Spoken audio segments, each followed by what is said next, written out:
Getting there? Yeah, getting there. Hey, you travelling outside? Yeah, got most of mine done, I think. G'day everyone, welcome to another episode of Dingle DIY. Now this episode is a follow-up on the previous episode where I showed you how to hang plaster sheets in dry areas and wet areas. Now it's time to stop it up with all these different products. I'm going to run through them really quickly, explain what ones I use in what situations. So the situations I'm talking about are patching new plaster with old plaster, stopping up new plaster, stopping up internal angles, and also stopping up in wet areas that won't be tiled over, they'll actually just be painted. So there are all different types of fillers and tapes for these different applications as well as different trails, so I'll just show you those close up now. So first I'll show you this pre-mixed easy flow stuff combined with this fiber fused tape.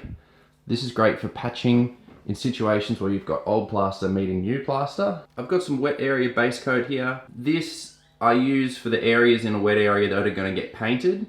If they're going to get tiled over, I don't worry about wasting my money on the good stuff. I just use base coat and then waterproof over the top of that, and then we can tile on top of the waterproofing. Now this here is our self-adhesive mesh tape. This is generally what you use where your new plaster meets your new plaster and you have a rebate. If you don't have a rebate, I would use the Easy Flow and the fiber fused tape, but for situations like this, base coat and the mesh tape are fine. Now in our internal corners here and on the roof, we're going to be square setting, so what we need for that is a corner trowel like this and our paper tape as well. So this paper tape actually has a seam in the middle of it which helps you fold it in half. I'll show you that later, but you fold it in half and then that's how you get a nice neat corner. Now the powdered forms where you add your own water are cheaper than the pre-mixed stuff. They both come into their own element, but when we're just doing our first coats, I generally use the pre-mixed stuff unless we're patching, in which case I use the Easy Flow all-purpose up there. So one thing I haven't talked about is cornice adhesive. That stuff is good for doing your back blocks as well as your cornice. It's pretty strong, but it's very hard to sand, so keep that in mind when you're using it, but it is more of an adhesive than a filling compound. Now at the end, to finish things off, we've just got our top coat, and when we get there as well, we've got these tapered sanding blocks. They're really good for getting into these internal corners and finishing everything off nicely. Alright, so that's all the tools and material that I'm generally using to do my stopping up and plastering. So I'll jump into each specific situation now and just show you how these tapes and fillers go together, as well as how to mix up your powdered forms of plaster.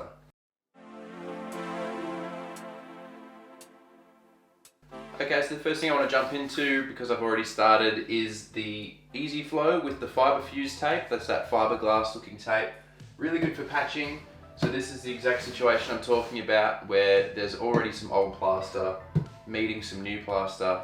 And the other thing to keep in mind is this Easy Flow stuff doesn't dry that quickly. You generally need to leave it overnight, whereas the base coat takes about an hour, and then you can gently scrape it back. You probably can't sand it, you shouldn't have to sand it, and then you can apply your second coat of base coat in one day. So the patching generally takes a bit longer because of longer dry times.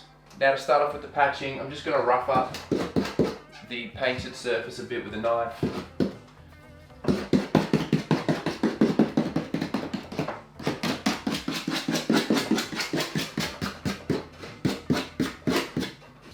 Getting there? Yeah, getting there. Hey, you travelling outside? Yeah, got most of mine done, I think.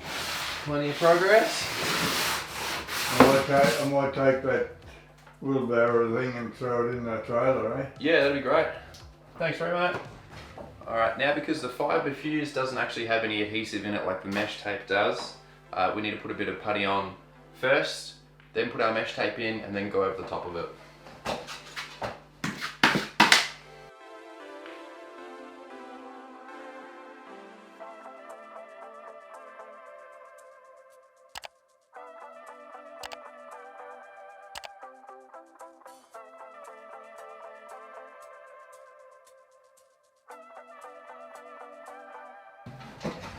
So once your tape's in position, you just want to bed it in as best you can. And once it's bedded in, we'll just do another skim coat over the top.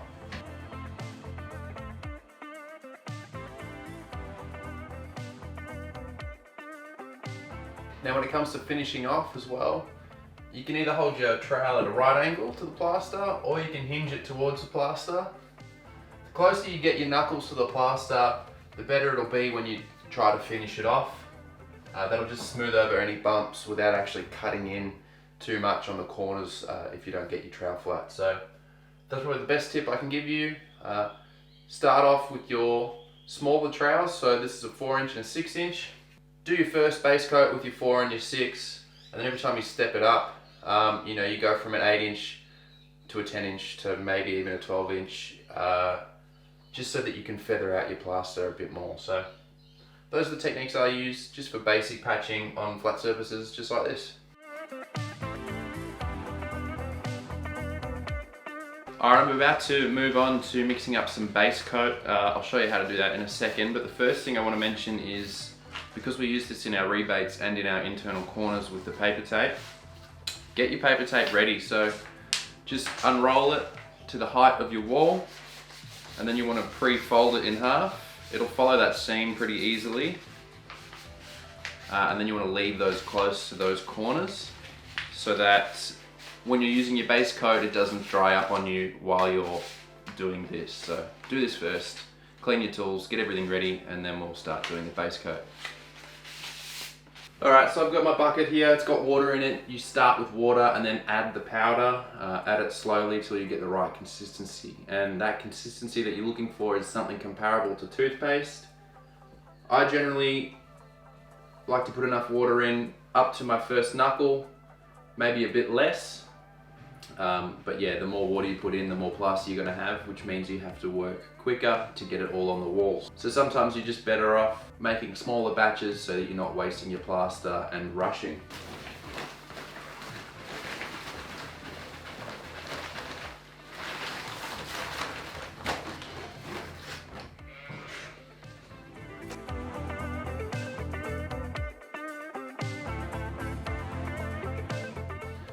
Alright, we're going to get the bulk of it on the easy spots, and then we can fiddle around with the corners later. But for now I'm just going to fill up these rebates. Now you should be able to see I've already put the mesh tape in the rebates. It is self-adhesive, so you can do that first, stick it on, and then we'll trowel over the top of it. So this is where our mesh tape goes, and this is where our base coat goes as well.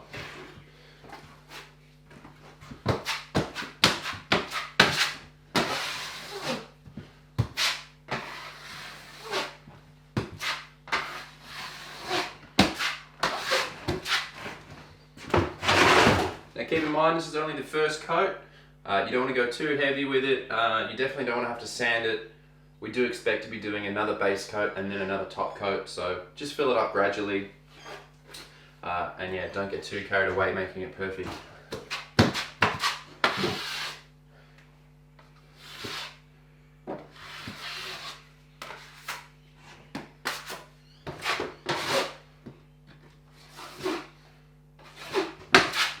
Now last thing I like to do is just run over it with a wide trowel, make sure we haven't got any high spots in places we don't want them.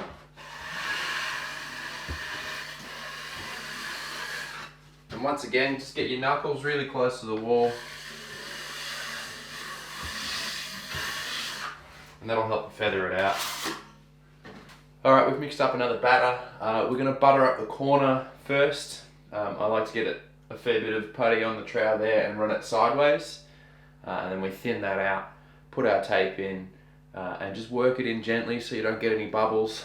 Start from the middle, spread it out towards the top and the bottom, and then we use our corner trowel to finish things off. So let's jump into that now. Starting with the putty. Just want to get it on the wall first and then worry about spreading it out later.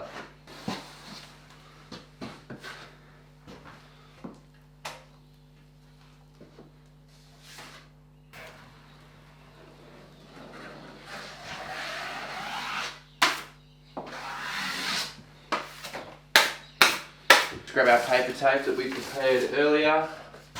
You want to get that tight up in the ceiling, and it doesn't matter if it's a bit short at the bottom because your skirting should cover that anyway. So I just like to push that crease into the corner with my hands just like this. So if that crease ends up in the right position, which is directly in the corner, then any wrinkles in the paper should trowel out nicely, so long as the corner's in the right spot. So just slowly working that in.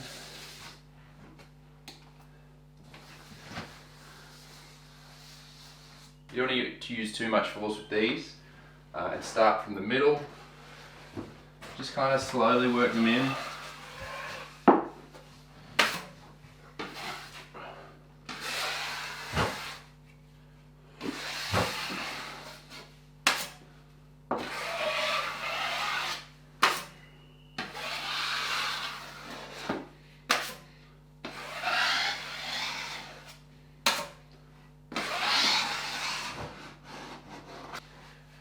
Now you'll be able to tell if it's going in nicely, and as it does go in, you can use more and more pressure on each pass. So that bottom is bedded in pretty well now. We'll come back to that later with the square corner trowel. But now we just want to do the same thing working up. We've squeezed out all the excess that was behind. Now we can put a little bit on top and then neaten that up with the corner trowel.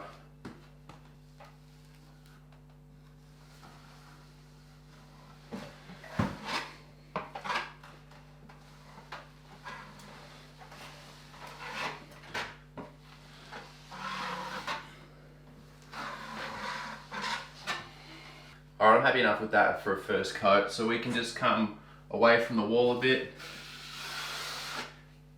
and just feather out any edges.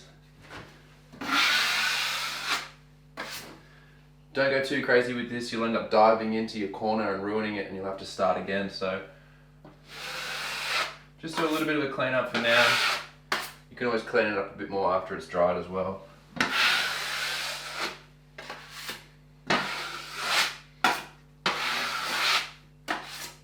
Alright, it's time to do these two square sets at the top now because the ceiling is on an angle.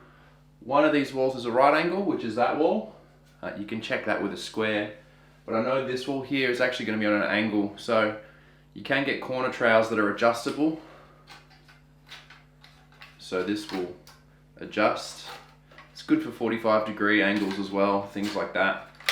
So that gives us our right angle fully closed, and then we can just open it up a bit and match that top angle.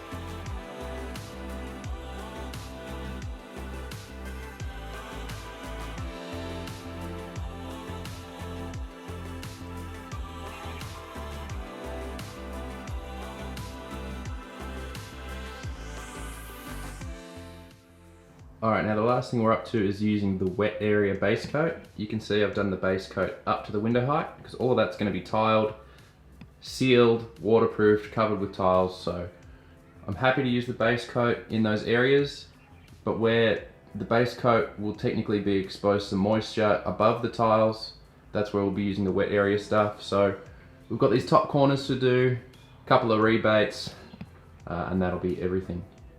Alright, now the only difference here is that we're using this pre-made wet area base coat. We'll chuck that on now and wrap things up.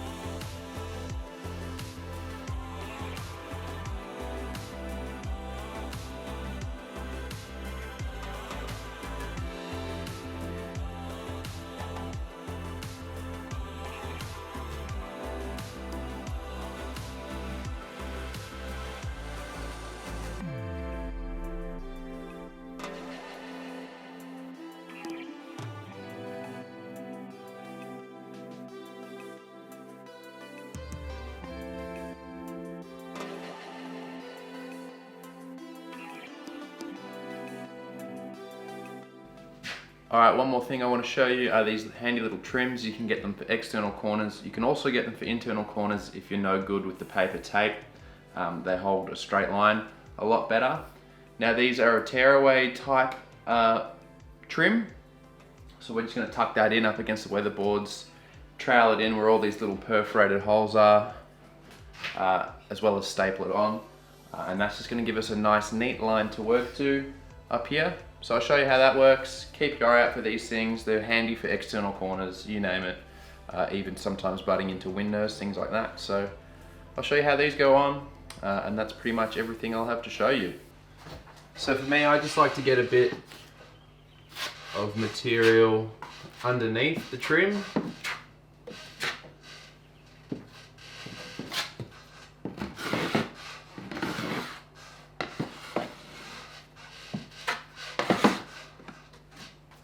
Now this is pretty straightforward. I'm working to the weatherboards. Sometimes you want to work to a straight edge or something else like that. Just do what you have to get it where you want it, and then staple it on. The way I'm doing it does make a bit of extra mess. You get plaster all over your stapler, but I feel like it's a stronger bond because you have your plaster underneath the trim as well as on top.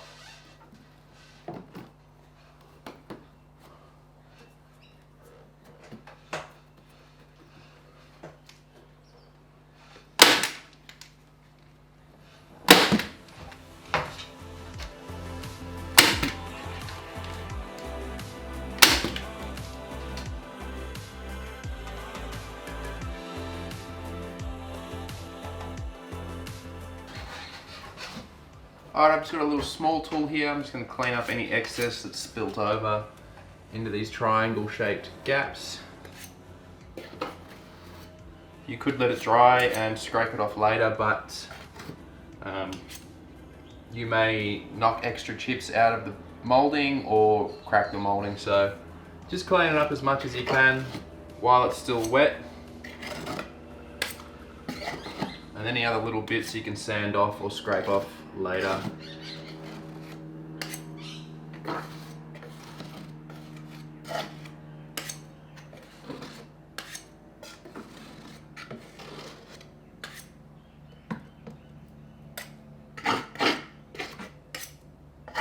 Alright, thanks for watching this one, guys. That's pretty much it for me. As far as stopping up goes, I hope you learned a lot about plastering in this video and the previous one.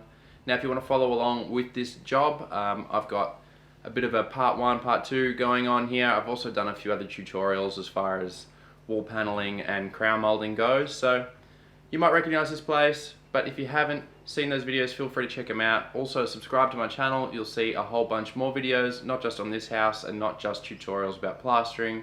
I've got all kinds of stuff there, so thanks for sticking around. Hope to see you next time, and thanks for watching.